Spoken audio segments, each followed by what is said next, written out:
To clean the steam wand after using it, wipe it down thoroughly with a damp cloth and lower to purge automatically. This prevents burnt milk from forming on the outside and should be done after every use, including in between a single coffee-making session. If any holes on the steam wand become blocked, this should be cleaned using the steam tip cleaning tool, as even partially blocked holes may affect the performance of the steam wand.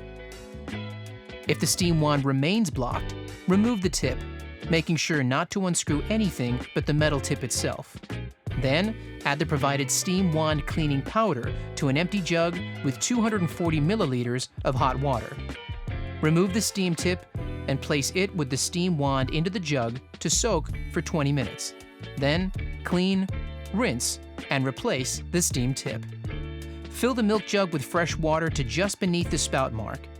Place the wand back into the milk jug and activate steam for 10 seconds. Then, allow to soak for 5 minutes. Purge the steam wand a few times, then wipe the steam wand dry with a damp cloth and rinse the jug thoroughly.